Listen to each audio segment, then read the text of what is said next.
Developed countries की। But मैं यहाँ पे बोलना चाहूंगी कि हम एमसीएल परिवार ये सोचेंगे कि भारत पूरे दुनिया में पहला एक ऐसा देश बने कि जिसकी इकोनॉमी नेचर पे डिपेंडेंट हो, यानी जिसको हम बोलेंगे nature's first, nature's economy in the world. और फिर कार्बन न्यूट्रल तो उसका एक बाय प्रोडक्ट बन के रहेगा। और इसी हिसाब से अगर हमें ये सोचना है कि ये कैसे हो सकता है, तो इसके लिए इम्पोर्टेंट ये है कि हम किसी और देश कैसे डेवलप बना है ये ना सोचते हुए हमारे भारत देश के पास में कैसे नेचुरल रिसोर्सेस है, किस प्रकार से वो नेचुरल रिसोर्सेस हमारी स्ट्रेंथ, हमारी वीकनेस जान के हमें एक इंफ्रास्ट्रक्चर, एक बिजनेस मॉडल बनाना पड़ेगा। और यही काम किया है हमारे एमसीएल के रचनाकार, सलाहकार और शिल्पकार ने। पिछले कई साल से उन्होंने ये डिसाइड किया, ये डिफाइन किया, इसकी स्टडी की कि भारत की ऐसी क्या स्ट्रेंथ है और क्या वीकनेस है जो भारत को एक first nature's economy in the world बना सकता है। तो ऐसे ही हमारे एमसीएल के, हमारे बिजनेस मॉडल के, हमारे प्रोजेक्ट्स के रचनाकार और सलाहकार और शिल्पकार डॉक्टर श्याम गुल्लब सर को मैं बुलाना चाहूँ। धन्यवाद। Thank you.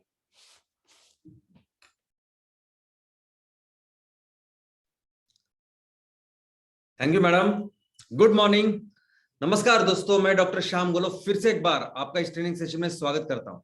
मैं आशा करता हूं कि आप सभी लोग स्वस्थ हैं और आप अपने साथ अपने परिवार का, यानी घर का परिवार और एमसीएल परिवार दोनों का ख्याल रख रहे हैं। मैं ये भी उम्मीद करता हूं कि आप सभी लोग 1 घंटा बहुत अच्छी एक्सरसाइज कर रहे हो, अपने हार्ट, अपने लंग को मजबूत कर रहे हो और अपनी इम्यूनिटी को बढ़ा रहे हो। तो चलिए शुरुआत करते हैं आज के टॉपिक से। दोस्तों, वैल्यूएशन, जब भी हम लोग वैल्यूएशन की बात करते हैं तो इसका मतलब है मूल्यांकन, कीमत। किसी भी चीज का मूल्यांकन, कीमत हम लोग कब डिसाइड करते हैं? जब उस चीज को या तो हमें बेचना है, या उस चीज को हमें खरीदना है, या उस चीज के ऊपर, हमें चीज के बेस पे हमें कुछ पैसे इकट्ठा करने हैं, बैंक के पास गिरवी रखना है या कुछ वैल्यूएशन करना है जिसकी वजह से हमें कुछ संपत्ति, कुछ पैसे चाहिए होते हैं दोस्तों। लेकिन कंपनी के बारे में अगर आप देखेंगे तो कंपनी का ऐसा नहीं है। कंपनी का जो वैल्यूएशन है, तो कंपनी एक संस्था है, तो संस्था में ये संस्था सब कौन सी तरह का बिजनेस कर रही है, क्या नंबर्स है, इस संस्था की वजह से आज हमारे समाज में, हमारे देश में, हमारी इकोनॉमी में क्या फर्क पड़ रहा है, आने वाले दिनों में क्या होगा, ऐसे सभी चीजों से, अंगों से इसका मूल्यांकन होता है। तो अगर कोई भी कंपनी किसी गलत तरीके से सिर्फ पैसे ला रहे हैं और उसका रेवेन्यू बहुत ज्यादा है, प्रॉफिट बहुत ज्यादा है, अगर सिर्फ ये देखे तो क्या उसका मूल्यांकन बहुत ज्यादा है, वैल्यूएशन बहुत ज्यादा है? तो नहीं। अगर वो उस बहुत ज्यादा रेवेन्यू के साथ समाज में कुछ चीजें गलत कर रही है तो वो बिल्कुल मूल्यांकन अच्छा नहीं है। तो चलिए देखते हैं किस तरह से कंपनी का मूल्यांकन होता है। सबसे पहले तो ये समझते हैं कि कंपनी का मूल्यांकन यानी शेयर्स का मूल्यांकन, क्योंकि कंपनी बनती है उसके समभागों से, उसके शेयर से। शेयर्स क्या है? तो कंपनी के ओनरशिप का स्मॉलेस्ट हिस्सा। तो जैसे वो हिस्सा, जैसे शेयर का वैल्यूएशन बढ़ता है, वैसे कंपनी का वैल्यूएशन बढ़ता या कम होता है। दोस्तों, हमारे सामने दो तरह की कंपनियां होती है। एक वो कंपनियां जो ऑलरेडी इस शेयर मार्केट में, स्टॉक मार्केट में, शेयर बाजार में, जिनके शेयर्स का कारोबार हर दिन होता है, शेयर्स लिए जाते हैं, दिए जाते हैं, और हमें हर मिनट पता चलता है कि आज इन कंपनी का शेयर्स, इनका भाव इतना है, तो कंपनी का पूरा मूल्य इतना हो सकता है, इतना है, वो दिखाते ही है। लेकिन बहुत सारी कंपनियां ऐसे कि जो अभी तक शेयर मार्केट में नहीं है, उस मार्केट में उन्होंने अभी तक खुद को रजिस्टर नहीं किया, लॉन्च नहीं किया। तो ऐसी जो कंपनियां जो अनलिस्टेड है, उनसे उनका वैल्यूएशन कैसे करें? तो बहुत सारे दुनिया के अर्थतज्ञ हैं, उन्होंने अपनी अपनी पद्धति विकसित की है कि किस तरीके से इसका मूल्यांकन करें, वैल्यूएशन करें।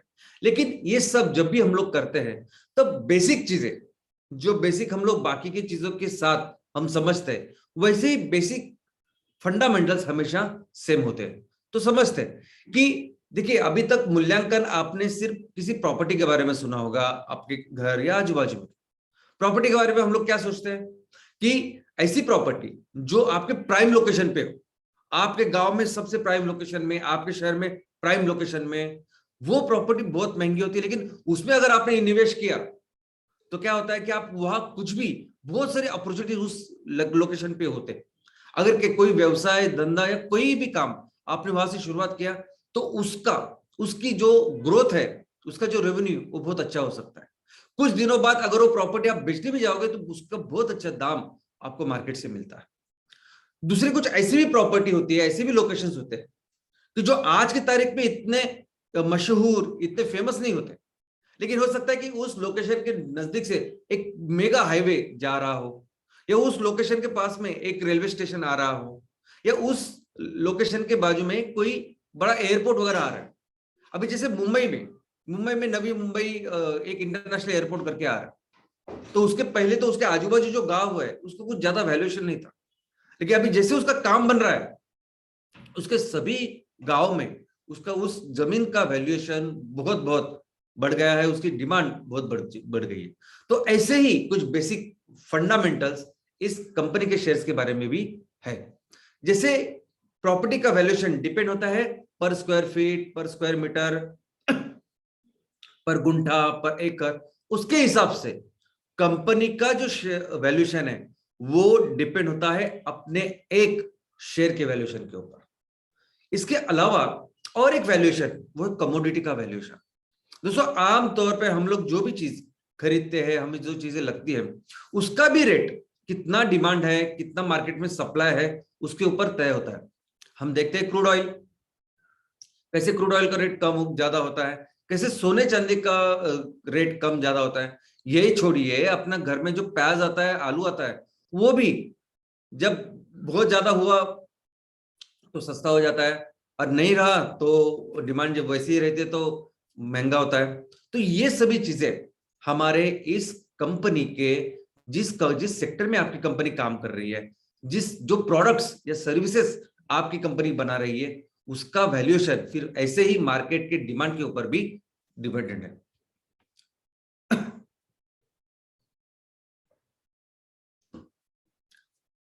तो कब कब जरूरत होती है ये वैल्यूएशन करने की कंपनी की? तो सबसे पहले तो जब कुछ उस कंपनी में निवेश करना हो। देखिए, जो कंपनी ऑलरेडी रजिस्टर्ड है, स्टॉक मार्केट में लिस्टेड है, उनका शेयर तो आपको पता होता है, उनकी पूरी ग्रोथ की जो हिस्ट्री है, इतिहास, वो आपको सामने होता है। तो वहां एक इंडिविजुअल इन्वेस्टर या इंस्टीट्यूशनल वो तो देख के समझ सकते हैं कि नहीं, मैं करना चाहिए, नहीं करना चाहिए, जो कुछ है। लेकिन जो अनलिस्टेड कंपनी है, उस अनलिस्टेड कंपनी में भी ये पहले वैल्यूएशन करना पड़ता है कि उसमें क्या किया जाए इन्वेस्टमेंट करने के लिए। दूसरा, ये जो कंपनियां हैं, ये कंपनियां, इनको अगर पैसे की जब जरूरत पड़ती है तो वो दो काम करते हैं। एक तो वो अपने कंपनी के जो हिस्से है यानी शेयर्स है, ओनरशिप का हिस्सा है ना शेयर, तो वो लोगों को बेच सकती है, या कर्जा जो है, कर्जा एक जगह से न लेते हुए कर्जे के भी छोटे छोटे छोटे छोटे भाग कर सकती है, और वो भाग लोगों को दे सकती है, कर्ज रोके जिसको कहते हैं। अब इन दोनों चीजों में जरूर है वैल्यूएशन की, तब भी वैल्यूएशन लगता है। दूसरा, मर्जर एक्विजिशन, जब दो कंपनियां आती है और विलीनीकरण उनका होता है, तब उसे कहते हैं मर्जर, और वो बिजनेस करती है। एंड एक्विजिशन, अब कोई बड़ी कंपनी है, बड़ी कंपनी किसी छोटी कंपनी को अगर उसको खरीद लेती है तो उसे कहते हैं एक्विजिशन। अभी देखिए ना, जो काम कल तक किराना स्टोर कर रहे थे, आज की तारीख में वो काम अपने अमेजोन कर रहे हैं, डीमार्ट कर रहे हैं, जो चाहिए आपको वो आधे घंटे में आपके घर में आता है। अभी ये लोग क्या करते हैं कि ये बड़ी कंपनियां, जो छोटी कंपनियां सब काम कर रही होती है, किराना किराना और बाकी सब चीजों का, उसको एक्वायर करती है, और उस टाइम उनको वो वैल्यूएशन जरूरी होता है। और ऑफ कोर्स अगर आपकी कंपनी की फाइनेंशियल एनालिसिस क्या है, टैक्सेशन का क्या है, ये सब कुछ अगर गवर्नमेंट को चाहिए, किसी संस्था को चाहिए, तब भी होता है वैल्यूएशन। तो दोस्तों, इस वैल्यूएशन के बेसिकली ये करने के बहुत सारे तरीके हैं। हर देश ने अपने अपने एक तरीका आजमाया है, लेकिन इंटरनेशनल लेवल पे दो प्रमुख इसके अप्रोचेस है। ओके, तो कंपनी का अगर वैल्यूएशन करना है तो दो बेसिक अप्रोच है, दो बेसिक फंडामेंटल विषय है या पद्धति है जिससे होता है। पहली पद्धति क्या है? Absolute valuation. कौन सी कंपनी है, किस सेक्टर में काम करती है, कब से चालू हुई है, तो जब से चालू हुई है तब से अभी तक उस कंपनी ने कितना प्रॉफिट किया, कितना टैक्स भरा गवर्नमेंट को, कितना असेट क्रिएट किया, इतने सालों में अगर कंपनी ने किसी से कर्जा लिया है तो क्या वो कर्जा चुकाया, किसी से कंपनी ने अगर पैसे लिए तो क्या पैसों के ऊपर उन्होंने क्या रिटर्न दी, ये सब कुछ एब्सोल्यूट जो कंपनी के परफॉर्मेंस है, नंबर्स है, उसके ऊपर एक वैल्यूएशन होता है। और दूसरा जो अप्रोच है वो है रिलेटिव वैल्यूएशन, यानी उस सेक्टर में समझिए 10 कंपनियां काम कर रही, तो वो 10 कंपनियां जो काम कर रही है, जितने भी सालों से जितना भी माल तैयार कर रही है, बेच रही है, आगे उनके जो प्लान्स हैं, तो इन कंपैरिजन में वो कंपनी अगर काम कर रही है तो उसका क्या वैल्यूएशन हो सकता है। तो ये दो बेसिक अप्रोच है, लेकिन 5 ऐसे अप्रोचेस है जो पूरी दुनिया भर में उसका उपयोग होता है। तो पहली जो पद्धति है वो है असेट वैल्यूएशन, यानी आपकी कंपनी का वैल्यूएशन डिपेंड करता है कि आपके पास कितने असेट्स है। असेट्स यानी आपने कितनी संपत्ति संपत्ति बोल सकते हैं, संपत्ति कितनी कमाई है और उसका वैल्यूएशन क्या है। और ये संपत्ति दो प्रकार की होती है, एक टेंजिबल और दूसरी इनटेंजिबल। टेंजिबल यानी दृश्य, जिसको हम लोग देख सकते हैं, और इनटेंजिबल यानी जिसको देख नहीं सकते। अभी दृश्य संपत्ति क्या हो सकती है कंपनी की, तो आपने अभी तक जितना भी कुछ जो पैसा कमाया, कुछ अपने रियल एस्टेट में अपने प्रॉपर्टीज तैयार किए, आपके जो भी शेयर्स है उसकी वैल्यूएशन है, आपके जितने भी पैसे हैं मार्केट में, या आपके कैश फ्लो है, आपका जो कुछ जितना भी आपने फिजिकल टर्म्स में तैयार किया है, उसको हम लोग टेंजिबल एसेट्स कह सकते हैं। और इनटेंजिबल एसेट्स यानी क्या, तो सपोज आपके पास एक टीम है बहुत अच्छी, डायरेक्टर्स आपके पास बहुत अच्छे हैं, तो ये जो लोग हैं जो बहुत कमिटेड है, इतना ही नहीं, आपके कस्टमर्स भी अगर आपके साथ बहुत अच्छी तरह से जुड़े हुए, तो ये कंपनी का बहुत बड़ा असेट्स होता है। अगर कंपनी के पास कोई टेक्नोलॉजी है, वो कंपनी का असेट है, इंटेंजिबल। कंपनी के पास उसको टेक्नोलॉजी को लेके कोई पेटेंट है, तो वो असेट है। तो ऐसी सारी चीजें जो हम लोग देख नहीं सकते, ये सब इनटेंजिबल असेट्स में होता है। और इसका पूरा वैल्यूएशन करके कंपनी का वैल्यूएशन कितना होना चाहिए वो आता है। दूसरा है हिस्टोरिकल अर्निंग वैल्यूएशन, यानी कंपनी जब से शुरू हुई है तब से लेके आज तक इतने सालों में कंपनी का इतिहास क्या है, किस तरह से कंपनी ने अपने आप को बढ़ाया है, किस तरह से उन्होंने अपने रेवेन्यू को बढ़ाया है, प्रॉफिट को बढ़ाया है, टैक्स को बढ़ाया है, और कितने सारे प्रोपोर्शन में किस लेवल पे जाके कंपनी काम कर रही है, पूरे इतिहास के बेस पे होता है एक वैल्यूएशन, जिसे वो कहते हैं हिस्टोरिकल अर्निंग वैल्यूएशन। वैसे ही रिलेटिव वैल्यूएशन जो हमने देखा, दो कंपनियां हैं सेम सेक्टर में काम कर रही है, इतने सालों से काम कर रही है, कौन कैसा बेहतर कर रहे हैं, तो आपके परफॉर्मेंस के ऊपर होता है वैल्यूएशन। अगला है फ्यूचर मेंटेनेबल अर्निंग वैल्यूएशन, यानी सपोज आपकी कंपनी है, आज की तारीख में वो 100 रुपया कमा रही है साल का, ओके। आपके प्लान है कि आपको 1 साल में, 2 साल में, 3 साल में, 5 साल में आपको ये सब काम करना है। तो 5 साल के बाद जब ये कंपनी आपकी उस लेवल पे जाएगी, तो ये एक 100 रुपए का जो प्रॉफिट है वो 1000 रुपया, 2000 रुपये जो कुछ है वो होना चाहिए। तो क्या वो करेगी मेंटेन, क्या वो होगा, ओके। नहीं तो ऐसे ही अगर आप परफॉर्मेंस भी कर रहे हैं, वो इतने ही स्केल पे भी अगर आप काम कर रहे हो, तो उतना स्केल का प्रॉफिट भी क्या आप मेंटेन करेंगे, बेहतर करेंगे। तो इसके ऊपर होता है एक वैल्यूएशन जिसको कहते हैं फ्यूचर मेंटेनेबल अर्निंग वैल्यूएशन। और सबसे ज्यादा फेमस, सबसे ज्यादा उपयोग जिसका होता है, वो पद्धति का नाम है डिस्काउंटेड कैश फ्लो वैल्यूएशन।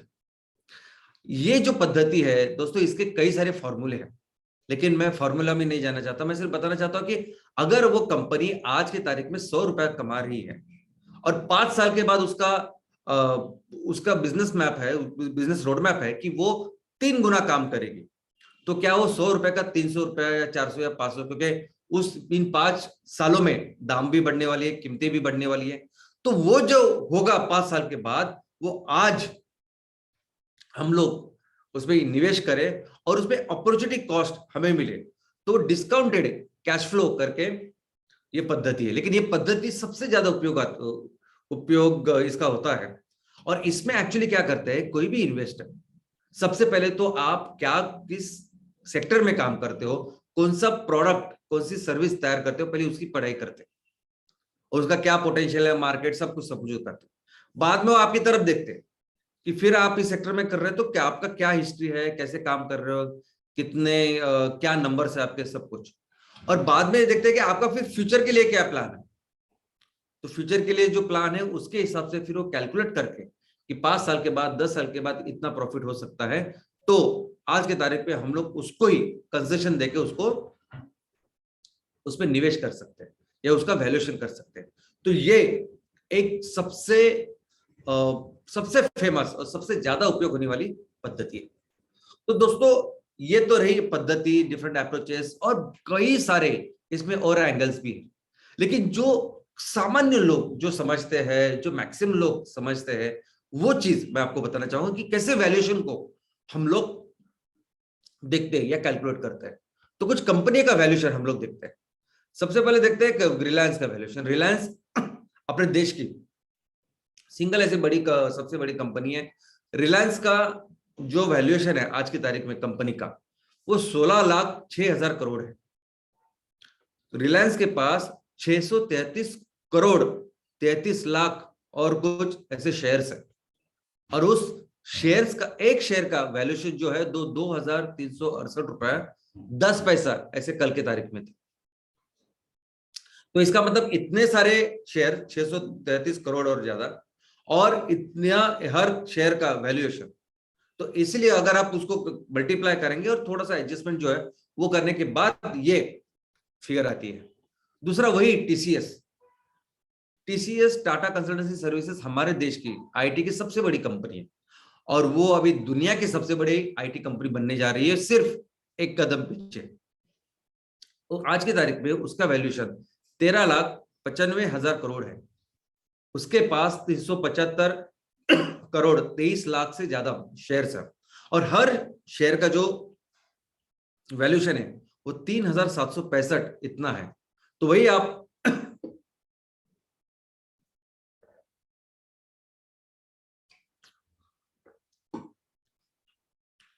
वही अगर आप कैलकुलेट करेंगे तो उतनी फिगर आती है, उसका वैल्यूएशन उतना आता है। एप्पल एप्पल दुनिया की सबसे बड़ी कंपनी है। एप्पल दुनिया की पहली ऐसी कंपनी की जिसका वैल्यूएशन 225 लाख करोड़, $3 ट्रिलियन, हमारी पूरी इकोनॉमी, अर्थव्यवस्था से भी ज्यादा इतना हुआ था। आज की कल के दिन में उसका वैल्यूएशन ऑलमोस्ट 200 लाख करोड़ है। टोटल शेयर 1633 करोड़ से भी ज्यादा शेयर है, और हर शेयर की वैल्यूएशन अगर मैं रुपीज में कन्वर्ट करूं तो 12,219 इतनी है। तो दोस्तों, अभी आप जानते हैं कि कैसे आज की तारीख में अगर कोई आदमी बहुत अमीर है, तो अमीर का मतलब उसके नाम पे जो शेयर्स है उसकी वैल्यूएशन उतनी है। कंपनी सबसे बड़ी है, इसका मतलब उस कंपनी के शेयर्स का वैल्यूएशन इतना बड़ा है कि दुनिया में सबसे ज्यादा वैल्यूएशन उसका है। तो yes, let us come down to our companies. हर तहसील में आज हमने एक स्टार्टअप कंपनी की शुरुआत की जिसका नाम है एमसीएल बायोफ्यूल स्टार्टअप। अब इस एमसीएल बायोफ्यूल स्टार्टअप का कितना वैल्यूएशन होना चाहिए? तो हमारा एक सपना है कि हम अपने हर तहसील के हर स्टार्टअप को यूनिकॉर्न बनाएं। यूनिकॉर्न यानी ऐसी स्टार्टअप जिसका वैल्यूएशन $1 बिलियन से ज्यादा है। आज की तारीख में $1 बिलियन यानी 7,500 करोड़। मैं तो कहता हूं 7,500 नहीं, हमारा तो 10,000 करोड़ तक अपनी कंपनी जाएगी। आपको क्या लगता है? कि आप, मेरी एक ख्वाहिश है, मेरा सपना है कि ऐसा होने वाला है, कि मुझे इच्छा है, नहीं ऐसा होना चाहिए होना चाहिए? ऐसा कुछ नहीं है। इसके लिए प्रॉपर एक साइंटिफिक आधार है, इसके लिए बेस है, फाउंडेशन है, जिसके आधार पर मैं सब कुछ बोल रहा हूं।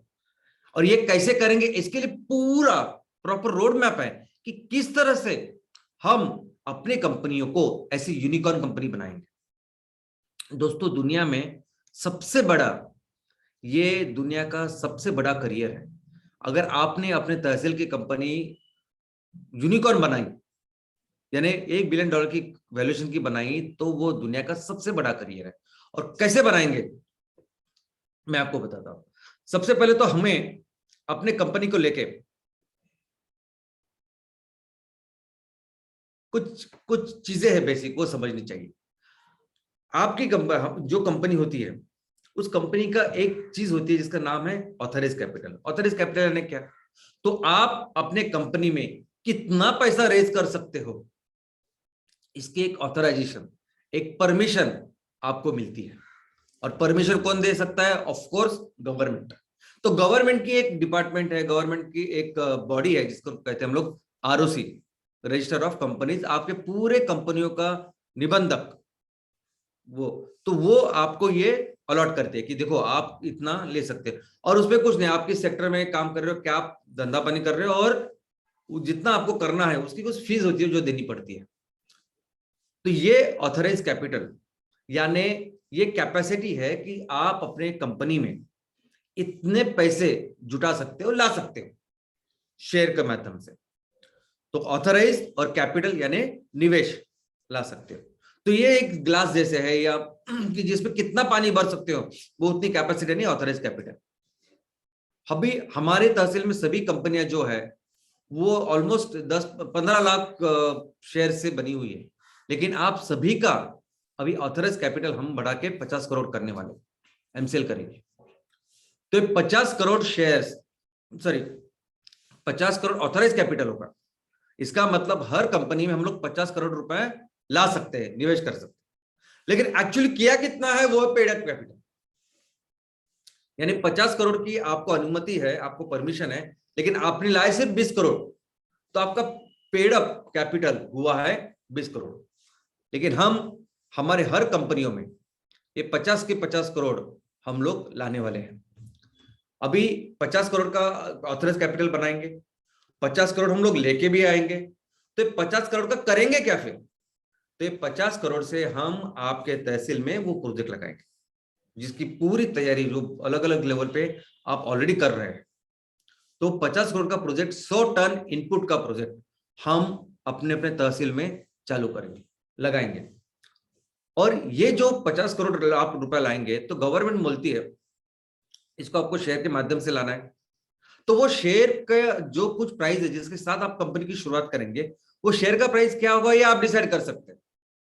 यानी अगर आपका 1 रुपए का शेयर है तो आपके कंपनी में 50 करोड़ शेयर तैयार होंगे। अगर आपने अपनी शेयर की जो कीमत है वो 10 रुपए रखी तो 5 करोड़ शेयर तैयार होंगे। आपने अपने कंपनी के शेयर की कीमत 100 रुपए रखी तो 50 लाख शेयर तैयार होंगे। तो शेयर्स किसके ऊपर तैयार होते हैं, कितने नंबर शेयर होंगे आपकी कंपनी में, कि आप कौन से रेट से लोगों को वो शेयर्स देते हो, और जिस रेट से, जिस मूल्य पर आप उस शेयर को शुरुआत करते हैं उसे कहते हैं दर्शनीय मूल्य, उसे कहते हैं फेस वैल्यू। तो आज हर तहसील में जो भी आपकी कंपनियां हैं एमसीएल बायोफ्यूल स्टार्टअप, उनका दर्शनीय मूल्य शेयर्स का 1 रुपया है। 1 रुपए के साथ हम लोग शुरुआत कर रहे हैं और हर कंपनी में आज की तारीख में फिर 50 करोड़ शेयर्स होने वाले हैं। ये जो सभी आपने जो वैल्यूएशन देखी, टीसीएस की, रिलायंस की, एप्पल की, ये सबकी शुरुआत होती है दर्शनीय मूल्य से, फेस वैल्यू से। किसी ने 1 रुपए से की होगी, किसी ने 2 रुपए से, डिपेंड्स। दोस्तों अभी तो हमारे सभी कंपनियों में अभी आने वाले दिनों में जो शेयर्स होंगे वो पूरे बनेंगे 50 करोड़ शेयर्स। अभी हमारा एक ही मकसद है कि हमें इस 1 रुपए के शेयर्स को 200 रुपए तक लेके जाना है, एकदम फोकस। और इसके लिए पूरा जो बिजनेस रोडमैप है वो हमने किया। तो चलिए समझते हैं कि क्या रोडमैप है, कैसे हम लोग 1 रुपए से 200 रुपए तक लेके जाएंगे, कैसे हम अपनी कंपनी को सिर्फ यूनिकॉर्न ही नहीं, हम 10,000 करोड़ की कंपनी हर तहसील में लेकिन मुझे पता है और आपको भी अंदाजा होगा, पता भी होगा कि हमारे तहसील छोटे बड़े हैं। आपको लगेगा कहीं कहीं तहसील में बहुत ज्यादा ग्राम पंचायत है, हमारे यहाँ कम है। मैं आपको अभी आधार बताता हूँ कि कैसे हर तहसील में हम लोग 10,000 करोड़ की कंपनी कर सकते हैं। नंबर 1, तो पहले तो हमको ये पता होना चाहिए कि अगर मुझे 10,000 करोड़ की कंपनी करनी है तो मुझे साल का कितना धंधा करना होगा, कितना माल तैयार करना होगा और उसको बेचना होगा, कितना प्रॉफिट तैयार करना होगा। ये तो कंपल्सरी, तो टारगेट से पहले शुरुआत करनी होगी। जैसे अगर मैं पढ़ाई कर रहा हूँ, मुझे मेडिकल में एडमिशन चाहिए या इंजीनियरिंग में चाहिए, तो मुझे मालूम होता है ना कि नहीं मुझे इसमें 90% चाहिए, लाने पड़ेंगे तभी जाके मुझे मेडिकल में एडमिशन मिलेगा। अगर मुझे नेशनल लेवल का रनिंग का चैंपियन बनना है तो मुझे पहले ये टारगेट होना चाहिए कि देखो मुझे अगर वो करना है, नेशनल लेवल का चैंपियन बनना है, रनिंग में एथलीट बनना है, तो मुझे 100 मीटर की दौड़ इतने सेकंड में करनी होगी, 200 मीटर की दौड़ इतने सेकंड में करनी होगी, 400 इतने सेकंड में, और बाद में सब कुछ। तो वैसे ही कंपनी को अगर उस वहां तक लेके जाना है, शेयर 200 रुपए तक लेके जाना है, तो कैसे करेंगे देखते हैं, उसके नंबर्स क्या होंगे, टारगेट से देखते हैं। तो मैं पहले आपसे सभी से रिक्वेस्ट करूंगा, क्योंकि और सभी इसमें सिर्फ बायोफुल स्टार्टअप ही नहीं, सभी हमारे एमवीपी भी है, क्योंकि आप जो विलेज प्रोजेक्ट अभी कर रहे हो, अगर आप अपने ग्राम पंचायत लेवल पे कुछ इनोवेटिव काम कर रहे हो, अच्छा काम कर रहे हो, तो उसको हम लोग हर जगह रेप्लिकेट करें।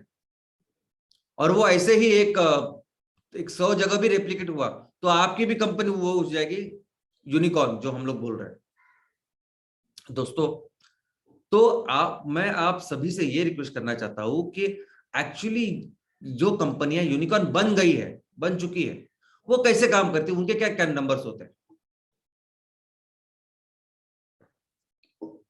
अभी इस आधे घंटे के सेशन में ये पॉसिबल नहीं कि हर कंपनी का मैं आपको पूरी डिटेल बता दूं, कंपनी का सेक्टर, कंपनी का फाउंडेशन किस तरह से काम करती है, और कंपनी का क्या रेवेन्यू है, आई मीन नंबर्स है, रेवेन्यू क्या है, प्रॉफिट क्या है, प्रॉफिट बिफोर टैक्स क्या है, सब कुछ सब कुछ। और ये आप जब जाएंगे पढ़ेंगे तब इसको आपको बहुत बेहतर आप जानेंगे समझेंगे। अब मैं आपसे रिक्वेस्ट करता हूं कि प्लीज जाइए और इसकी पढ़ाई करिए।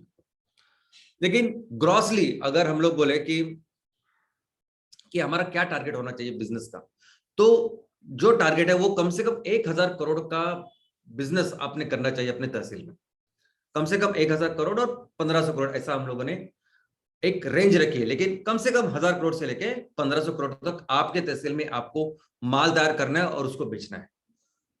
तो और टैक्स जो है, सॉरी प्रॉफिट जो है बिफोर टैक्स, एबिटा जिसे कहते हैं, वो मिनिमम 200 करोड़ होना चाहिए, और उसकी भी रेंज 200 करोड़ से लेके 500 करोड़ तक होनी चाहिए।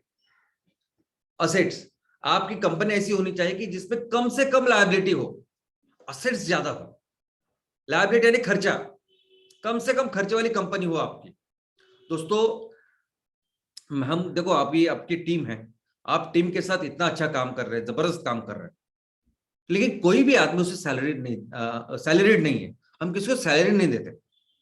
हर कोई उद्योजक है जो अपना बिजनेस इसमें इसको बढ़ा रहा है, हर कोई। और हर कोई इसमें, यानी अगर आपकी कंपनी के जो बोर्ड मेंबर से लेके टीम मेंबर से लेके चैनल पार्टनर तक, हमने इतना ऐसा रास्ता बनाया है कि अगर आप में वो गुण है, आप अगर विक्रमादित्य बन सकते हो, तो कल हमारे कंपनी के इस पूरे एमसीएल के सीईओ बन सकते हैं। ऐसा रास्ता हम लोगों ने तैयार करके रखा है।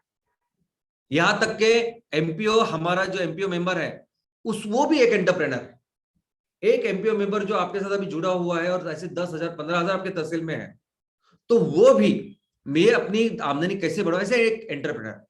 तो हमने तो ये जो सैलरी वगैरह वो लायबिलिटी कम कर दी।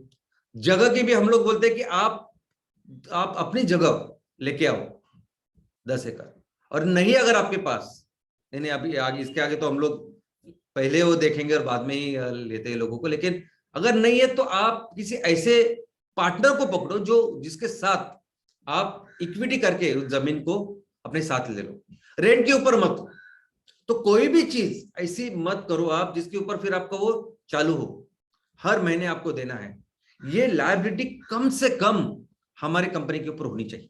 और यही हमने रखा है कि कोई भी लोन, कोई भी इंटरेस्ट किसी के सर के ऊपर ना रहे, चाहे वो ग्राम पंचायत लेवल के ऊपर अपना एमसीएल विलेज प्रोजेक्ट है, या तहसील के लेवल पे हमारा बायोफुल स्टार्टअप है, किसी के ऊपर कोई लोन लायबिलिटी हम लोग नहीं रख रहे हैं। और हम क्या कर रहे हैं कि जितने जितने भी पैसे कमाएंगे हमारे तहसील से, हम लोग कोशिश करेंगे कि उसके साथ हम लोग अपने तहसील में, अपने गांव में कुछ असेट्स क्रिएट करेंगे। कुछ भी हो सकता है, टेंजिबल और इनटेंजिबल। और एक ईपीएस एक चीज होती है जिसका भी टारगेट हमने रखा है। ईपीएस यानी अर्निंग पर शेयर। अगर आपके 50 करोड़ शेयर्स है तो एक शेयर के ऊपर आप कितना प्रॉफिट करते हो, तो हमने रखा है टारगेट 4, यानी हर शेयर के ऊपर 4 रुपया प्रॉफिट होना चाहिए। अभी ये ईपीएस अर्निंग पर शेयर अगर 1 रुपया 2 रुपया ये रहा तो एक बहुत अच्छा होता है। 1 रुपये से ज्यादा रहा, 1 से ज्यादा रहा तो अच्छा रहता है बहुत। तो वैसे हमने इस ईपीएस के लिए हमारे हर कंपनी को 4 का टारगेट रखा है। तो अभी देखते हैं कि पोटेंशियल क्या है, नंबर्स तो पता चले, टारगेट्स पता चला, करना क्या है पता चला। लेकिन अभी हमारे तहसील जो मैं अपने जिस तहसील में काम कर रहा हूँ, आंध्र प्रदेश हो, तेलंगाना हो, यूपी, एमपी, जहां भी हो, उड़ीसा हो, तो किस तरह मेरे तहसील का पोटेंशियल है इसको समझते हैं। तो जो जितना पोटेंशियल उतना रेवेन्यू से शुरुआत करते हैं कि रेवेन्यू कितना कर सकते हैं हम लोग अपने तहसील में। तो सबसे पहले बायोफ्यूल्स, हम तो शुरुआत कर, सबसे इंपॉर्टेंट चीज जिसके साथ हमें शुरुआत करनी है हमारी तहसील में, वो है फ्यूल, ईंधन। बहुत सारे उद्योजक हमें रिक्वेस्ट करते हैं कि उनके ऑलरेडी कुछ चीजें हैं जो हम लोग तैयार करेंगे, बेचेंगे, लेकिन सबसे इंपॉर्टेंट चीज जिसके साथ हमें एस्टेब्लिश करना है मार्केट में, वो है फ्यूल्स, बायोफ्यूल्स। और मिनिमम जो बिजनेस बेंचमार्क है, मिनिमम जो बिजनेस आपको करना है ना हर तहसील में, वो कम से कम 100 टन पर डे का है, यानी 100 टन कम से कम ईंधन तैयार करके आपको बेचना है। लेकिन अपने तहसील में हम कितना बायोफ्यूल्स तैयार कर सकते हैं, कितना ईंधन तैयार कर सकते हैं? तो दोस्तों, हर तहसील में ऑन एन एवरेज आज हमारे देश में 30,000 हेक्टेयर इतनी जमीन है खेती योग्य। मैं एरिया की बात नहीं कर रहा कि आपके तहसील का एरिया इतना है, नहीं, आपके हर तहसील में खेती की जमीन कितनी है, वो है 30,000 हेक्टेयर। अमेरिका के थोड़े से कम और पूरे दुनिया में सबसे ज्यादा इरिगेटेड लैंड अपनी है एरिया में। तो हर तहसील में 30,000 ऑन एन एवरेज, वो कम ज्यादा हो सकती है, लेकिन ऑन एन एवरेज इतनी जमीन है। और अगर हम एक टारगेट रखें कि 6,000 से लेके 8,000 हेक्टेयर अगर हमें उसमें से यानी 20-25% हम वो जो जमीन है वो हम इस नेपियर ग्रास के लिए उसका उपयोग करेंगे, ये रखेंगे, तो आराम से 500 टन यानी 600 हेक्टेयर, 6,000 हेक्टेयर भी आपने लिए तो 500 टन आराम से आप तैयार कर सकते हैं। अभी इसमें हमें पता है कि जो नेपियर ग्रास आता है वो उसकी जो रेंज है वो 300 टन से लेके 500 टन है प्रति हेक्टर। और हमें यह भी पता है कि नेपियर ग्रास से कितना सीएनजी तैयार होता है, 5% भी हो सकता है, 7% भी हो सकता है और 10% भी हो सकता है। तो ये जो पूरी रेंज है दोनों की, यानी नेपियर ग्रास कितना हो गएगा खेतों में और उसे सीएनजी कितना बनेगा, ये दोनों के भी कम से कम जो कंजर्वेटिव वैल्यू है वो करके मैं आपको बता रहा हूं कि हम अगर 6,000 है 8,000 हेक्टेयर का अगर हम लोग टारगेट रखें जो हमें रखना है, तो हम आराम से 500 से लेकर 600 टन हर दिन बना सकते हैं। और ये तो देखो, सबसे पहले तो हमें तहसील को ईंधन में स्वयं पूर्ण करना है। हमारे तहसील को इस पूरे स्वच्छ ईंधन में, पूरा जो फॉसिल फ्यूल है हमारे तहसील से हमको निकाल के बाहर फेंकना है। तो इसमें सिर्फ सीएनजी नहीं, तो हर घर में जो एलपीजी है उसको रिप्लेस करना है हमारे किसानों ने तैयार किए हुए ईंधन के साथ। कोई भी इंडस्ट्री हो, उस इंडस्ट्री में जो ईंधन हो रहा है आज उसको रिप्लेस करके हमारा ईंधन वहां जाना चाहिए। तो वो मार्केट है ऑलरेडी हमारे पास, अभी जितनी जैसे आप कर रहे हैं तो वो करेंगे। इसके अलावा जो रेट्स, ये सब कैलकुलेशन जो हम लोग कर रहे हैं, ये ऐसा समझिए कि 3-4 साल पहले से हम लोग ने सब चालू किया, लेकिन आज की तारीख में ईंधन के रेट्स कितने बढ़ गए आपको पता है। तो ये सब करने के बाद जो एक्सपेक्टेड रेवेन्यू है वो 1,500 करोड़ के नीचे होगी ही नहीं। अगर आपने 500 टन 600 टन माल तैयार किया और बेचा, जितना आपके तहसील में होता है उतना, बाकी का तो हम लोग पूरे भारत में बेच सकते हैं, बाहर बेचने वाले हैं। तो इसका जो रेवेन्यू पॉसिबल है वो 1,500 करोड़ आराम से है, अगर आज की तारीख में आज के जो ईंधन की प्राइसेस है उसके ऊपर। ऑर्गेनिक फार्मिंग दूसरा जो हमारा सेक्टर है, एरिया है, वो है ऑर्गेनिक फार्मिंग। अभी ऑर्गेनिक फार्मिंग में हमें क्या करना है, तो 100% हमें हमारे तहसील में जो भी खेती हो रही है, कैंसर की खेती हो रही है, उसको 100% रिप्लेस करना है हमारे ऑर्गेनिक फार्मिंग के साथ। कोई भी केमिकल, कोई भी कैंसर नहीं चाहिए, ये नहीं चाहिए। अभी इसमें हम लोग किसान, अभी आपका जो तहसील है, आपकी जो गांव है, जिसमें जो चीजें चल रही है इतने सालों से, अगर किसान जो चीजें ले रहा है, जो भी खेती कर रहा है, वही खेती हम होने देंगे। ओके, हम उसमें बहुत ज्यादा ड्रास्टिक चेंजेस नहीं करेंगे, लेकिन हम किसानों को बोलेंगे कि आप 100% ऑर्गेनिक करो। हम किसानों को मार्केट के बारे में बोलेंगे कि आप इसको करो, हम लोग खरीदेंगे। और पूरा माल चूंकि हमको ही खरीदना है, ये पूरे किसानों की जो कुछ जिम्मेदारी वो हमको लेनी है मार्केटिंग की। तो जो अपने तहसील की, गांव की जो कुछ खेती हो रही है उसको पहले तो 100% ऑर्गेनिक करना है, और जो भी किसान जानता है, उसको नॉलेज है, उसको बेहतर करना है। और हमारा काम क्या है कि उसको पूरा जो कुछ इनपुट्स लगता है वो पूरा देने का। उसको फर्टिलाइजर लगेंगे, ऑर्गेनिक सीड्स लगेंगे, ऑर्गेनिक इंसेक्टिसाइड्स लगेंगे, ये सब चीजें, ये सब इनपुट्स देने का काम करेगा हमारा एमसीएल विलेज प्रोजेक्ट। और हर किसान को वो देना, बस वही हमारा फोकस है। और वो जो खेती वहां हो रही है वो करना है, ऐसे प्रोडक्ट्स का निर्माण करना है जहां जीरो केमिकल्स उसमें हो। तो क्या करेंगे फिर, उसके उसके बाद जो प्रोडक्ट्स तैयार होंगे उसको हम लोग वैल्यू एड करेंगे और उसको मार्केट में बेचेंगे। यानी आपको क्या करना है, अगर आपने 100% ऑर्गेनिक गेहूं तैयार की तो गेहूं नहीं बेचने, हम 100% ऑर्गेनिक आटा बेचना है हमें। उस आटे से जो ब्रेड बनेगा तो 100% ऑर्गेनिक ब्रेड करके बेचना है। उससे अगर बिस्किट्स बनेंगे तो 100% ऑर्गेनिक बिस्किट्स करके मार्केट में बेचना है। और दोस्तों अभी इसके बारे में पूरा अवेयरनेस मार्केट में है। आप कहीं भी जाओगे ना, किसी भी शहर में, पूरे भारत में लोग अभी इसके बारे में जानते हैं। लोगों को पता चल रहा है कि ये सब केमिकल्स है। जो भी कुछ फ्रूट्स हम लोग खा रहे हैं, कुछ खाना खा रहे हैं, ये सब पूरा केमिकल केमिकल हो रहा है, जिसकी वजह से कैंसर इतना फैल रहा है। अभी यही कारण है कि बहुत सारे नए नए मॉल्स, स्टोर्स अभी शहरों में आ रहे हैं 100% ऑर्गेनिक। लेकिन उनकी जो कीमतें हैं ना, वो नॉर्मल आपकी जो कीमत है उसे दो गुना 3 गुना इतने हैं। तो नॉर्मल अपने लोग नहीं ले पा रहे। हमारा काम क्या है कि इस पूरे चीज को ऐसे लेवल पे करें कि हम वो फिजिबल बनाए हमारे आम आम लोगों के लिए, इकोनॉमिक बनाए, वो भी खरीद सकता है। 100% ऑर्गेनिक है तो मैं भी खरीद सकता हूँ। ऐसे हर घर में, आई मीन उस लेवल पे अगर हम लोग गए तो आज ऐसे समझिए कि पूरा देश इसके लिए तैयार है। सबको पता है कि ऑर्गेनिक कितना जरूरी है। लेकिन ये बात सिर्फ हमारे देश की नहीं, तो पूरी दुनिया की है। पूरी दुनिया को पता। देखो, दुनिया में सबसे नंबर 1 किलर अगर कुछ है ना तो कैंसर है। ये कोरोना को लेके हम लोग इतने चिंतित है, लेकिन कोरोना में जब वो पहली वेव थी, 3% पहली वेव, यानी कुछ वैक्सीनेशन नहीं था, कुछ नहीं था, तभी लोग कितने मरते थे, मृत्यु दर कितना था, 3% था। 97% जिंदा रहते थे। अभी वैक्सीनेशन के बाद तो वो 1% से भी कम हो गए। कैंसर कैंसर पूरी दुनिया में बहुत सारे देशों में नंबर 1 किलर है। उसमें 97% लोग मरते हैं और 3% लोग जिंदा रहते हैं। लोगों को पता है कैंसर क्यों हो रहा है। ये ऑर्गेनिक फूड ही खाना चाहिए, कोई भी केमिकल नहीं होना चाहिए, ये सब लोगों को पता है। जो माल आप अपने गांव में तैयार करेंगे ना 100% ऑर्गेनिक, उसको खरीदने के लिए पूरी दुनिया भी तैयार है। ये जो चीजें हम लोग तैयार करेंगे, वैल्यू एडेड प्रोडक्ट्स तैयार करेंगे, वो पूरी दुनिया को हम लोग एक्सपोर्ट कर सकते हैं। और मैं समझता हूं कि ये करने के बाद कम से कम वो 500,000 करोड़ का आप अपने तहसील में टर्नओवर कर सकते हैं। कितनी जमीनें देखो ना आपके पास, क्या कर सकते हैं। और उसको अगर प्रोसेसिंग और प्रॉपर करके हम लोग बेचेंगे तो आराम से 1,000 करोड़ का टर्नओवर तो सिर्फ इस फूड और फूड प्रोडक्ट्स में पॉसिबल है। Eco friendly products. दोस्तों पूरी दुनिया तबाह की है इस पेट्रोकेमिकल के प्रोडक्ट्स में।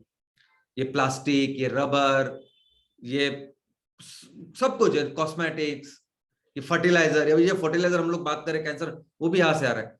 तो पेट्रोकेमिकल के जो प्रोडक्ट्स है, ये पेंट, टायर, सब कुछ, इसने इकोसिस्टम, यानी देखो जो कुछ कचरा आपको नजर आ रहा है ना आज के गांव में, शहरों में इतने बड़े बड़े पहाड़, ये सब पेट्रोकेमिकल प्रोडक्ट्स है। कुछ दिनों के बाद जो ऑर्गेनिक चीज होती है ना, वो अपने आप उसमें वो निकल जाती है। क्यों निकल जाती है? उसका डाइजेशन होता है। करोड़ों सूक्ष्म जीव होते हैं ना, जो प्रकृति की व्यवस्था अपनी, वो ऑर्गेनिक को ये करती है। और जो पहाड़ आपको नजर आते हैं ना इतने सालों से, वो सिर्फ और सिर्फ ये प्रोडक्ट्स है। और इसी ने ये इकोसिस्टम, पर्यावरण का संतुलन इतने करोड़ों साल से ना उसको बिगाड़ के रखा है। जमीन पे ही नहीं, पानी में, हवा में, सभी जगह। और इसी के से वो आया है कोरोना। कोरोना कुछ ऊपर से परजीवी ऐसा ग्रह नहीं, ग्रह से आया नहीं जीव है। तो दोस्तों इसको भी हमें 100% रिप्लेस करना है अपने प्रोडक्ट के साथ, जो हम लोग कर सकते हैं, जो हमारे तहसील से, गांव से, हमारे खेतों से आने वाले हैं। इसमें सबसे पहले है कॉटन। जो भी लिबास, जो भी कपड़े आज हम लोग पहनते हैं ना, 80% वो कपड़े आते हैं क्रूड ऑयल से, वो कपड़े बन रहे हैं मैन मेड फाइबर करके, सब टेरिकॉट पॉलिस्टर सब कुछ। सिर्फ 20% है जो 100% ऑर्गेनिक जो खेतों से आते हैं, जिसमें होता है कॉटन, जिसमें होता है रेशम और बाकी।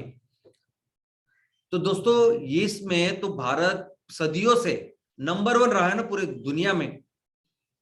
पूरी दुनिया में नंबर 1 कॉटन में भारत पहले से रहा है, हमारी इकोनॉमी में का सबसे इंपॉर्टेंट हिस्सा था।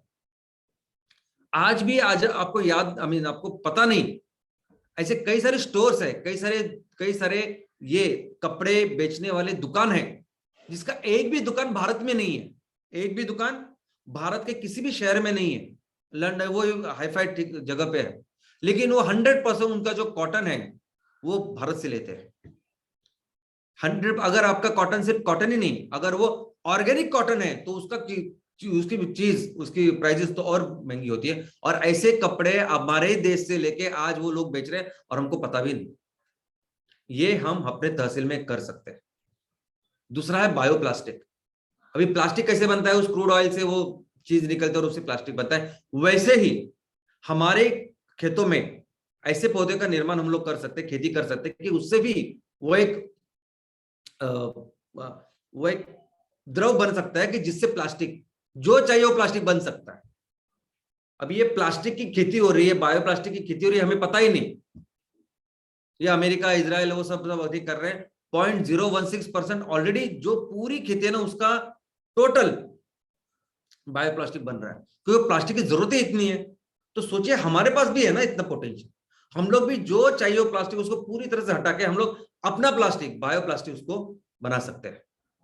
दूसरा है रबर। दोस्तों रबर का भी अगर आप देखोगे ना तो नॉर्थ ईस्ट का जो हमारा रीजन है, नॉर्थ ईस्ट और कई जगह नॉर्थ ईस्ट में इतना अच्छा रबर बनेगा। ये जो देख रहे हो पेड़ से आ रहा रबर है, नेचुरल रबर, इसकी पूरी दुनिया में आज जरूरत है। ये भी हम अपने तहसील में जहां जहां पॉसिबल है वहां कर सकते हैं। इसके अलावा जूट, जूट के तो इतने सारे प्रोडक्ट्स है कि जो आज प्लास्टिक और रबर से बनते हैं, ऐसे कई सारे प्रोडक्ट को हम लोग रिप्लेस कर सकते हैं हमारे जूट के साथ। बांबू, बांबू शायद आपको पता नहीं लेकिन इतना उपयोगी है कि गवर्नमेंट ने एक मिशन चालू किया है, आपको शायद आपने सुना नहीं होगा, नेशनल बांबू मिशन। और इसका मकसद क्या है कि जब मैक्सिमम जगह पे बांबू के प्लांटेशन को प्रमोट करें, उसके ऊपर जो प्रोसेसिंग बाकी सब कुछ उसको प्रमोट करें, क्योंकि इतनी चीजें बन सकती है बांबू से और इको फ्रेंडली, और इतना एप्लीकेशन है बांबू का। इनफैक्ट मैं आपको एक स्टोरी कहानी बताता हूँ कि महाराष्ट्र में जो कोकण है वहां सिंधुदुर्ग करके एक डिस्ट्रिक्ट है, जिला है, वहां वही आम होते हैं वगैरह सब कुछ होता है, लेकिन कुछ किसानों ने वहां बांबू की खेती की और आप सोच नहीं सकते इतना मुनाफा, इतना फायदा उनको उस बांबू में हुआ सिंधुदुर्ग में। तो ऐसा कई जगह पे हम लोग अपने पे गांव में कर सकते हैं। और सबसे इंपॉर्टेंट, आप जिसको बिल्कुल नजरअंदाज नहीं कर सकते और पूरी दुनिया में हमारा हाथ पकड़ने वाला कोई नहीं, वो है हैंडीक्राफ्ट, हस्तकला। आज की तारीख में भी सबसे ज्यादा पैसे भारत कमाता है ना, वो हस्तकला से कमाता है। हमें सबसे ज्यादा जो एक्सपोर्ट करके रेवेन्यू आता है ना, वो सोने के ऊपर, हीरे के ऊपर जो कलाकुसर करते हैं हम लोग, उससे आता है। जो तराशते हैं हम लोग, वो सिर्फ भारत कर सकता है, और इसलिए भारत को इतने सारे पैसे मिलते हैं उससे। ये चाइना के साथ हम लोग बिजनेस करते हैं, हम लोग जितना उसको देते हैं ना, चाइना को भेजते हैं, एक्सपोर्ट करते हैं, चाइना हमको 10 गुना हमको इधर बेचता है, इंपोर्ट करता है हम लोग चाइना से। यानी हम लोग 60,000 करोड़ का उसको माल देते हैं, वो हमें 5 लाख करोड़ का ऑलमोस्ट माल हर साल हमको बेचता है यहाँ। लेकिन उसका जो माल है चाइना का, उसको हम लोग 100% इधर तैयार कर सकते हैं, लेकिन हम लोग जो उसको दे रहे हैं उसमें 60% हैंडीक्राफ्ट है, वो चाइना को कहीं नहीं मिलेगा। चाइना को पूरी दुनिया में भी जाएगा ना तो चाइना को उसका ऑप्शन नहीं है भारत के अलावा। हमारे पास ऑप्शन है, हम लोग कर नहीं रहे, ये प्रॉब्लम है। तो हैंडीक्राफ्ट आपको पता नहीं, जो भी हैंडीक्राफ्ट है जिस भी चीज का, वो कितना रेवेन्यू दे सकता है, कितना एम्प्लॉयमेंट जनरेशन कर सकता है। आज की तारीख में अगर आप देखोगे ना तो सिर्फ वो हैंडीक्राफ्ट के बारे में, लकड़ी का हो, बहुत सारी चीजें, ये सभी चीजों को भी देख के आपका जो रेवेन्यू है वो तहसील में जितना हमारा टारगेट है 1000 का, उससे भी ज्यादा पॉसिबल है, सिर्फ आपको देखना है सही। और एक बार हमने ये प्लेटफॉर्म तैयार किया तो ये सभी चीजें पूरे दुनिया में हम लोग बेच सकते हैं। दोस्तों, ये टोटल रेवेन्यू की जो बात कर रहा हूं ना मैं, ये यूनिकॉर्न बनाने की 7,500 करोड़ की कंपनी या बिलियन डॉलर की कंपनी, मैं तो कहता हूं हमारे तहसील में, हर तहसील में, जो 3 सेक्टर में हम लोग काम करें, हर सेक्टर में वो पोटेंशियल है। आपने सिर्फ कितनी, ये तीनों चीजों में सिर्फ एक ही चीज में काम करो आप, वो पोटेंशियल है तहसील में। ये ऐसे ही नहीं, हम लोग पूरी दुनिया की 90% of the time we were number 1 in economy. क्यों? तो ये उसका आंसर है। दोस्तों, प्रॉफिट की बात करूं तो मैं 20% 20 से 25% जो प्रॉफिट आएगा वो काफी हमको वहां तक लेके जाने के लिए। और पॉपुलेशन, आपको सब लोग क्या ताना मारते हैं कि ये जो पॉपुलेशन है, ये आबादी है, ये बहुत बड़ा बर्डन है। मुझे तो लगता है कि कैसे बर्डन है, ये ताकत है सबसे बड़ी अपनी। मैडम ने बताया कि हम लोग सबसे यंगेस्ट पॉपुलेशन है, लेकिन इस सब कुछ जो काम कर रहे हैं ना हम लोग, कितने लोग लगने वाले हैं हमको बताइए आप, कितने लोग लगते हैं? वो हस्तकला हो, ये एग्रो बेस्ड हो, ये सब कुछ एग्रीकल्चर से रिलेटेड है। और इसकी जो प्रोसेसिंग है, इसको बहुत सारे लोग लगेंगे। और हमारे पास सिर्फ लोग नहीं है, हमारे पास ट्रेंड लोग हैं, वो स्किल्ड मैन पावर पूरी दुनिया में ज्यादा हमारे पास है। और इस चीजों के साथ जो खेती हम लोग करेंगे, इस चीजों के साथ जो प्रोसेसिंग हो गई, आप कोई भी प्रोसेसिंग लीजिए, बांबू लीजिए, जूट लीजिए, ऑर्गेनिक लीजिए, इतने लोग लगेंगे वहां कि किसी को जरूरत नहीं अपना गांव छोड़ के यहाँ जाने की और धंधा पाने की करने की। दोस्तों, ये तो हुआ पैसे के बारे में। सोशल, सामाजिक हम लोग क्या करेंगे बदलाव, ये तो आपको कंपेयर ही नहीं कर सकते हम, क्योंकि पूरा जो बिजनेस हम लोग का हमारा है ना, वो पूरा फोकस है हमारा एग्रीकल्चर के ऊपर, कृषि के ऊपर। और आज भी हमारी जो अर्थव्यवस्था है ना, उस अर्थव्यवस्था में 50% 50% लोग, उनको जो एम्प्लॉयमेंट आती है ना, वो एग्रीकल्चर से आती है। तो सोचो, अगर इस एग्रीकल्चर को हम लोग इतना मजबूत करेंगे तो पूरे देश की अर्थव्यवस्था अच्छी होने वाली। एम्प्लॉयमेंट, और एम्प्लॉयमेंट जनरेशन यानी ऐसा मत समझिए कि सिर्फ वो खेतों में काम करने वाले मजदूर चाहिए हम। आप अगर डॉक्टर हो, इंजीनियर हो, आप टेक्नोक्रेट हो, स्पेशलिस्ट हो, जो भी हो, सब लगने वाले आज गांव में, हमारे तहसीलों में। और अवेयरनेस एंड एजुकेशन का कार्यक्रम जो कर रहे हैं आप दोस्तों, इस 26 जनवरी को भी जो आपने किया, जो काम एज अ कंपनी स्टार्टअप करके आप जो कर रहे हैं, कितना जबरदस्त काम कर रहे हैं। आप सबका मैं दिल से अभिनंदन करता हूं, शुक्रिया अदा करता हूं। कोई नहीं करता ये काम। 26 जनवरी आप सभी लोगों ने क्या किया? आप सभी ने ब्लड कैंप ऑर्गेनाइज किए, आपने ऐसे कंपटीशन, निबंध स्पर्धा आपने ऑर्गेनाइज की, आपने वक्तृत्व स्पर्धा की, रंगोली स्पर्धा की, आपने अपने गांव के जो भी सैनिक थे, जो भी वीर जवान है, उनको उनका अपने सत्कार किया। जो भी हमारे सीनियर्स थे जिनका कुछ कंट्रीब्यूशन, उनको बुलाया, उनको मान सम्मान दिया। कौन करता है? कचरे साफ सफाई का अभियान किया, कौन करता है? कौन सी कंपनी करती है बताइए आप? इसके अलावा हर हफ्ते जो हम सैटरडे सेशन कर रहे हैं, कौन करेगा बताइए आप? और ये फैक्ट्रीज के साथ ये सब काम जब आप चालू करेंगे, कौन सा कितना बड़ा बदलाव आप लोग लाएंगे, आपको पता नहीं है। ये समाज के लिए तो सबसे बड़ा काम, सबसे बड़ा कंट्रीब्यूशन मुझे लगता है हम लोग कर रहे हैं। और ऑफ कोर्स CSR। दोस्तों, ये सब बिजनेस करके, ये सब व्यापार करके जितना भी प्रॉफिट MCL के पास रहेगा, यानी हम लोग इन्वेस्टर्स को दे रहे हैं, सबको दे रहे हैं, और जितना भी MCL के पास रहेगा ना उस तहसील का, उससे 20% हम लोग MCL उनको तहसील में देंगे। तो सोचिए, वो पैसे, जितना ज्यादा पैसे हम लोग, जितना मेहनत ज्यादा करेंगे, जितना बिजनेस ज्यादा करेंगे, उतना ज्यादा पैसे हम लोग अपने तहसील के लिए लाएंगे। और सोचिए, उस 20% के साथ हम लोग क्या करेंगे बताइए? सबसे पहले तो एजुकेशन, शिक्षा। शिक्षा कितनी जरूरी है। बच्चों को अगर सही शिक्षा मिले उनके मातृभाषा में, तो आपको पता नहीं हम लोग क्या कर सकते हैं। ये शिक्षा ही है, शिक्षा नहीं है कि जिसकी वजह से मैं आपके साथ सामने यहां बैठा हूं। मैं जो कुछ हूं वो सिर्फ और सिर्फ इस एजुकेशन की वजह से।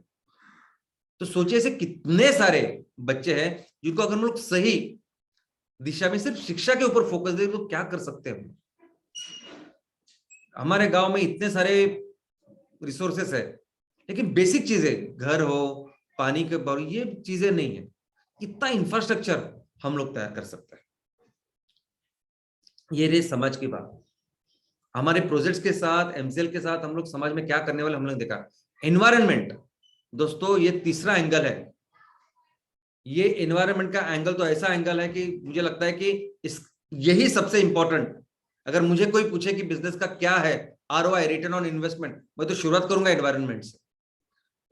ग्लोबल वार्मिंग आज इतना बड़ा खतरा हमारे सामने है और ऐसे लेवल पे हो रहा है कि हमारे टीवी पे, न्यूज चैनल पे, हमारे अखबारों में कुछ नहीं आना चाहिए, सिर्फ ग्लोबल वार्मिंग आना चाहिए। आपको क्या लगता है वो पाकिस्तान से वो धूल की आंधी आई और मुंबई में आ गई, वो सब ऐसा आपने किसके वजह से हुआ? आपको क्या लगता है कि पूरे भारत देश में आज की तारीख में ठंडी की लहर है, क्यों हो रही है? क्यों आज भी कहीं बर्फ गिर रहा है, बहुत बड़े बड़े वर्षा हो रही है, जंगल में आग लग रही है, बर्फों में जो बर्फाच्छादित जो प्रदेश है वहां भी जो जंगल रहे वहां आग लग रही, क्यों हो रहा है? ये चीज इतनी सीरियस बन चुकी है, हमें पता ही नहीं, कोई बताता ही नहीं, कोई इसके बारे में सोचता ही नहीं। सबसे बड़ा काम जो हम लोग कर रहे हैं ना, हम लोग ये काम कर रहे हैं क्योंकि इसका एक ही सोल्यूशन है। हम लोग कितनी भी बातें करें, सोल्यूशन एक ही है कि जो ईंधन, जो फॉसिल फ्यूल आप इस्तेमाल करो उसको 100% रिप्लेस करना होगा हमारे इस ईंधन के साथ। और ये नेपियर गैस जिसकी हम लोग खेती करेंगे ना, वो क्या करने वाला मैं आपको बताता हूं। सबसे पहले तो जो भी सीएनजी तैयार होगा, जो भी ईंधन तैयार होगा इस नेपियर गैस की वजह से, और उस ईंधन की वजह से जो भी कार्बन डाइऑक्साइड तैयार होगा उसको 100% अपना नेपियर गैस लेगा। नंबर 1, सोखेगा, वो वातावरण में नहीं जाने देगा। नंबर 2, आज ऑलरेडी जो कचरा है जिसकी वजह से पूरी ग्लोबल वार्मिंग हो रही है उसको भी सोख रहा है, उसको भी सोखेगा ये नेपियर गैस। ये इलेक्ट्रिक आप लोग बातें कर रहे हैं, इलेक्ट्रिसिटी तैयार करने के लिए कितना टन, कितना लाखों टन कोयला हम लोग हर दिन जला रहे हैं। कितना ज्यादा ग्लोबल वार्मिंग उससे हो रही है। उससे भी जो होगी है ना, वो भी अपना नेपियर गैस लेगा। सबसे ये कार्बन डाइऑक्साइड कचरा साफ करके वो जमीन में उसको गाड़ेगा। कार्बन सिक्वेस्ट्रेशन, ये कार्बन न्यूट्रल फ्यूल जो हम लोग कर रही है, सबसे बड़ा सोल्यूशन है आज की तारीख में ये ग्लोबल वार्मिंग। मुझे तो लगता है कि जैसे हम लोगों ने किया ना कोरोना में लॉकडाउन, एक सेम वैसे ही लॉकडाउन जैसे करना चाहिए इस ग्लोबल वार्मिंग के लिए। इसका मतलब क्या? किसी ने भी कोई भी घर, कोई भी आदमी, कोई भी इंसान ऐसे ना होना चाहिए कि जो इसके खिलाफ कुछ काम करे। किसी ने भी ये केमिकल फार्मिंग से लेके किसी ने भी ये पेट्रोकेमिकल प्रोडक्ट्स को हाथ भी नहीं लगाना चाहिए। किसी ने भी जो ईंधन है ना, ये ईंधन जिससे अभी दुनिया जल रही है, बंद कर देना चाहिए। लेकिन ऐसा भी है ना कि बहुत सारे लोग करना भी चाहते हैं लेकिन उसके पास ऑप्शन ही नहीं है, वही कर रहा है एमसीएल। क्यों इतने 200 नंबर्स में हम लोग कर रहे हैं, क्यों अपने टर्म से कर रहे हैं? उसकी कारण है। ओके, प्रॉब्लम इतना बड़ा है ना कि एब्सोल्यूट लॉकडाउन होना चाहिए और पहले ग्लोबल वार्मिंग के ऊपर फोकस करना चाहिए। ये कैंसर कितनी बड़ी बीमारी बन चुकी है, कितने सारे देशों में तो नंबर 1 की मारने वाली बीमारी है। वो श्रीलंका के जो राष्ट्राध्यक्ष थे उन्होंने क्यों ऐसे कदम लिया कि 100% उन्होंने केमिकल फार्मिंग, उन्होंने फैसला लिया कि 100% केमिकल फार्मिंग नहीं होने देंगे, ऑर्गेनिक फार्मिंग ही करेंगे। लेकिन प्रॉब्लम ये था कि फर्टिलाइजर नहीं मिला तो इकोनॉमी सब गड़बड़ाई, सब्जी विब्जी जो कुछ है वो नहीं बन पाई। अब हमारे देश में तो हमारे तहसील में हम लोग जो अभी काम करने वाले हैं, 100 टन का ईंधन तैयार करेंगे तो 150 टन हमारा तो फर्टिलाइजर तैयार होने वाला। तो सोचे 500 टन जब हम लोग तैयार करेंगे तो फर्टिलाइजर कितना तैयार करेंगे? सिर्फ श्रीलंका क्यों नहीं, पूरी दुनिया को फर्टिलाइजर दे सकते, इतना अपना पोटेंशियल है अभी। ये भी एक बहुत अच्छा काम हम लोग करेंगे। इसके अलावा अगर हम लोग ने ये काम किया ऑर्गेनिक फार्मिंग का भी, ये पर्यावरण का संतुलन इस तरह से रहेगा कि न जाने कितने सूक्ष्म जीव, कितने सारे, हम भी जीव ही वैसे, तो कितने सारे लोगों के लिए हम लोग अच्छा काम करेंगे। और ये पेट्रोकेमिकल को रिप्लेस करना, ये जो, और ये पेट्रोकेमिकल सिर्फ पानी जमीन पे नहीं, पानी हो, हवा हो, ये कचरे के इतने बड़े बड़े पहाड़, ये सिर्फ और सिर्फ पेट्रोकेमिकल्स है। पर्यावरण संतुलन अगर किसने बढ़ा तो सिर्फ और सिर्फ ये पेट्रोकेमिकल ने ही किया है। फेस वॉश से लेके साबुन तक किधर भी ये पेट्रोकेमिकल नहीं चाहिए। ऐसा काम हमें करना चाहिए, करेंगे दोस्तों। केमिकल फ्री, ये पेट्रोकेमिकल फ्री वर्ल्ड हम लोग उसके तरफ काम करेंगे। और ये काम करने का, ये प्रोडक्ट्स तैयार करने का पोटेंशियल आज भारत में है, अपने देश में। और एक जीरो वेस्ट कैंपेन हम लोग लेके आएंगे गांव में, शहरों में। इसका मतलब ये नहीं कि वो कचरा इकट्ठा करके सिर्फ रिसाइकल करेंगे, लेकिन कचरा तैयारी नहीं होना चाहिए, इस तरह से उस प्रोडक्ट्स का भी निर्माण करेंगे दोस्तों। और जब वैल्यूएशन की बात आती है ना, तो सबसे ज्यादा वैल्यूएशन उस कंपनी का होता है जो इस ट्रिपल बॉटम लाइन इस पे काम करती है। सिर्फ पैसों के लिए काम नहीं करते, समाज के लिए, लोगों के लिए काम करते, अपने वसुंधरा के लिए, अपनी इस धरती माँ के लिए काम करते, पर्यावरण के लिए काम करते। और जब ये तीनों जब आते हैं ना, तब इसका वैल्यूएशन आप सोच भी नहीं सकते, आप कंपैरिजन नहीं कर सकते किसी दूसरी कंपनी के साथ। डिमांड एंड सप्लाई वो भी एक रहेगा ना। आपको लगेगा कि आने वाले दिनों में, आई मीन ये मार्केट का बेसिक रूल है कि आपका डिमांड उतना ही होना चाहिए, तभी जाके आपकी कंपनी की वैल्यूएशन वैसे रहेगी। दोस्तों मैं तो बोल रहा हूं कि आप 500-600 नहीं, जितना पॉसिबल हो उतना ईंधन करें। ये जो इस ईंधन की हम लोग बात कर रहे हैं, ये दवा है पूरी दुनिया के लिए, पूरी दुनिया की जरूरत है। ये प्याज नहीं है, आलू नहीं है कि आपने सभी ने अगर 500-600 टन किया तो पूरा आलू प्याज के दाम 50 रुपए से 5 रुपए हो जाएंगे, ऐसा नहीं है वो। आपने कभी देखा है 100 रुपए का पेट्रोल 10 रुपए का होगा, क्योंकि ऐसा नहीं होता है। और अभी ये तो दुनिया की इतनी जरूरत है, और मैं सिर्फ ईंधन की बात कर रहा हूँ, इलेक्ट्रिसिटी की तो बात ही नहीं कर रहा हूँ। तो जितना हम लोग करें उतनी इस प्रोडक्ट की पूरी दुनिया में जरूरत है। फ्यूचर का क्या होगा? तो फ्यूचर ही नहीं इसके बिना। क्या आपकी कंपनी फ्यूचर में काम करेगी 10 साल के बाद, 20 साल के बाद? अरे फ्यूचर ही नहीं बचेगा अगर हम लोग काम नहीं करेंगे। यही आने वाले दिनों में, अगर आगे के हजारों साल अगर हमें जिंदा रहना होगा, इकोनॉमी को जिंदा रखना होगा, तो हमें यही प्रोडक्ट्स अपनाने पड़ेंगे, यही काम करना पड़ेगा। और मुझे लगता है कि जब ये काम करेंगे ना, तब ये 10,000 करोड़ का नंबर तो है ही नहीं भारत के लिए। बहुत पोटेंशियल देखिए, अपने अपने गिरेबान में झांक के देखिए, अपने गांव में देखिए कितनी जमीन है, कितने लोग हैं, और ये सब रिसोर्सेस है। क्यों लगता है आपको कि 90% of the time we were number 1 in the world? इसमें कोई कोई कोई जादू नहीं, कोई चमत्कार नहीं, कुछ नहीं, सिंपल इकोनॉमिक्स है जो हमें पता नहीं था, पता नहीं है। और आने वाले दिनों में, अभी तो परिस्थिति इतनी गंभीर हो गई है, इतनी सीरियस हो गई है। आई मीन मुझे लगता है प्राचीन युग में, मध्ययुगीन टाइम में इतनी जरूरत नहीं थी ऐसी प्रोडक्ट की जो आज है। आज तो दुनिया एकदम तबाही के कगार पे है, और उसको बचाने का जो सॉल्यूशन है वो भारत के पास है, हम लोग कर सकते हैं। जो हमने इतने 90% ऑफ द टाइम किया, वो फिर से कर सकते हैं दोस्तों। हमें इसके लिए सिर्फ एक काम करना होगा। इवैल्यूएशन वगैरह सब ठीक है, आप सिर्फ अपना ये जो राजा है, अपना जो किसान है, बस उसका ख्याल रखिए, अपनी खेती का ख्याल रखिए। 1 इंच भी जमीन मत रखिए अपने गांव में कि जहां कुछ उगा सकते हैं और कुछ नहीं हो रहा है। कुछ भी हो जाए ना, अभी इतने सारे 3 सेक्टर में कुछ ना कुछ तो होगा उसमें, नेपियर घास की नहीं, बाकी सब चीज। बस इसके ऊपर अगर हम फोकस करेंगे तो आराम से 10,000 करोड़ की कंपनी, कोई भी कितना भी छोटा तहसील अगर आपको अपने गांव का लगता है तो चिंता मत करिए, हम हर तहसील में ये यूनिकॉर्न बना सकते हैं दोस्तों।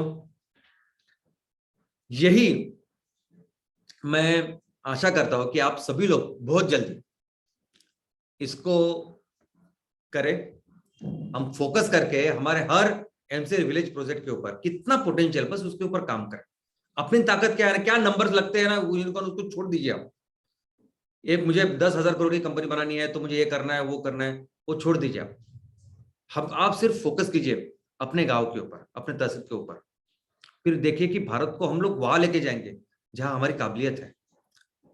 और जंगल, चाहे वो अमेरिका में हो, चाहे वो चाइना में हो, चाहे वो यूरोप में किसी भी राष्ट्र में, या किसी भी दुनिया में कहीं भी हो, जंगल का राजा सिर्फ शेर होता है। और इस बार हम लोग दिखा देंगे कि इस इकोनॉमी, इस अर्थव्यवस्था का शेर कौन है। Thank you.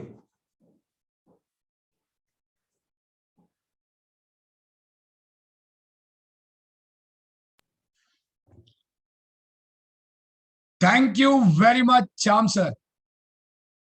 What a fantastic way in the second chapter you told us about the share evaluation and what are the benefits to the common Indian farmer, the unit of this particular country. Good morning, MCL. We all are fortunate to listen such kind of miraculous presentation on the most complicated topic. Yes, मैं आप सबका Friday MCL training session by Shyam sir में आज बहुत बड़े फक्र से स्वागत करता हूं। और आज जिन्होंने ये बात सुनी है, शेयर इवैल्यूएशन के कॉन्सेप्ट्स को एक भारत के आम आदमी के साथ जोड़ने का जो रास्ता श्याम सर ने बताया है, वो आपको सुन के समझ में आया होगा एमसीएल कहाँ जा रहा है। एमसीएल में हम सब लोग कौन से सफर में जा रहे हैं और ये सफर हमें कहाँ लेके जाने वाला है। Fantastic Shyam sir, it was really the out of the world.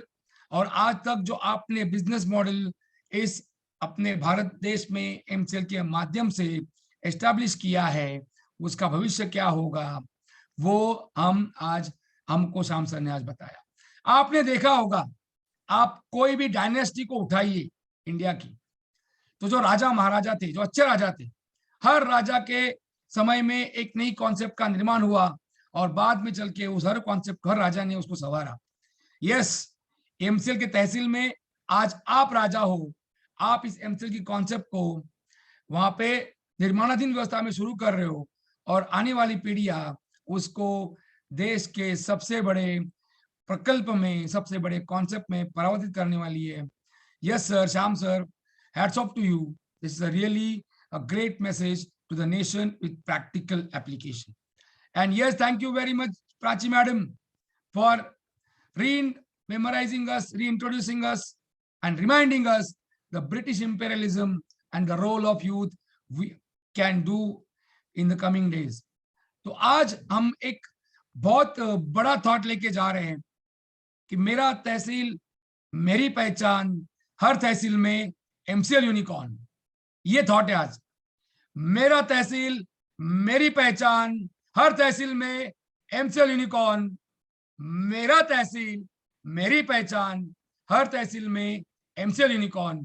Thank you very much MCL channel partners, BDS, prime BDS, MPP owners, MP owners, and all MCL family members, and yes, all farmers having faith in MCL. तो मेरा तहसील मेरी पहचान, हर तहसील में MCL unicorn.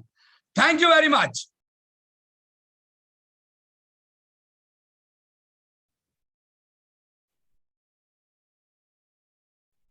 Thank you doctor Lavesh sir, you are the power house of MCL. आपकी बातें हमेशा हमें एनर्जी देती है। थैंक यू प्राची मैम, आपकी स्टोरी से हमेशा हमें एक नई सीख मिलती है। Thank you doctor Shyam sir, आज आपने फिर एक सेशन कंप्लीट किया जिसमें आपने बताया कि ट्रिपल राइन प्रोजेक्ट हमारे लिए आने वाले दिनों में कितना महत्वपूर्ण है। और थैंक यू टीम एमसीएल जो दिन रात मेहनत करके ये सेशन को बिना बाधा है कैसे पूरा किया जाए इसका ख्याल रखती है। और एक शख्स को मैं थैंक यू कहना चाहूंगी, वो है आप आए और इस वेबिनार की शोभा बढ़ाई। आप सभी से गुजारिश है कि चैट सेक्शन में दी गई लिंक पे क्लिक करके आप अपना फीडबैक दीजिए। आपका फीडबैक हमारे लिए बहुत ही महत्वपूर्ण है। जाने से पहले मैं आप सभी को एक रिक्वेस्ट करना चाहूंगी। आप सभी अपने सेहत का ख्याल रखिए, हमेशा खुश रहिए, स्वस्थ रहिए, मस्त रहिए। तो इसी के साथ आपकी होस्ट शलाका मैं आपसे अलविदा कहती हूँ और घोषित करती हूँ कि यह वेबिनार यही समाप्त हुआ। आपका दिन शुभ रहे। धन्यवाद।